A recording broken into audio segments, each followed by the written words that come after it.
అనకాపల్లిలో పట్టపగలే బ్యాంకు దోపిడీకి ప్రయత్నించారు దుండగులు. బైక్లపై వచ్చిన 7 ఆగంతకులు కెనరా బ్యాంకులోకి ప్రవేశించారు. గన్ చూపించి ఖాతాదారులను బెదిరించారు. ఆ టైంలో బ్యాంకులో 15 మంది కస్టమర్లు లావాదేవీలు చేస్తున్నారు. వారిని గన్లతో బెదిరించి దోపిడీకి యత్నించారు. బ్యాంకు సిబ్బంది అలర్ట్ అయి అలారం ఆన్ చేశారు. దీంతో పరారయ్యారు దొంగలు. ఘటనాస్థలికి చేరుకున్న పోలీసులు విచారణ చేస్తున్నారు.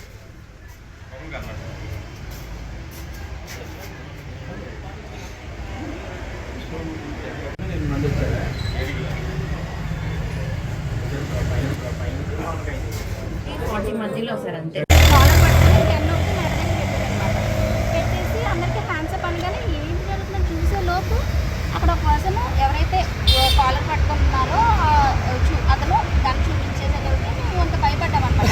భయపడి సరే బయటకు వచ్చేసి పోలీసులు కాల్ చేద్దామని నెమ్మదిగా ఈ డోర్ దగ్గరికి వచ్చిన డోర్ దగ్గర ఒక అతను ఉన్నారు. అతను కూడా గన్ పట్టుకొని ఉన్నారు. గన్ పట్టుకొని ఇలా సైజ్ చేశారు, బయటకు వెళ్ళడానికి వీల్లేదు అన్నారు. నేను భయపడి నేను బ్యాక్ వచ్చేసాను అనమాట. బ్యాక్ వచ్చేసిన తర్వాత లోపల ఉన్న మేనేజర్ గారు ఉన్నారు కదా, మేనేజర్ ఒక పర్సన్ ఇద్దరు ఉన్నారు. వాళ్ళు మరి ఎవరు అదే అలారం ఉంటుంది కదా, అలారం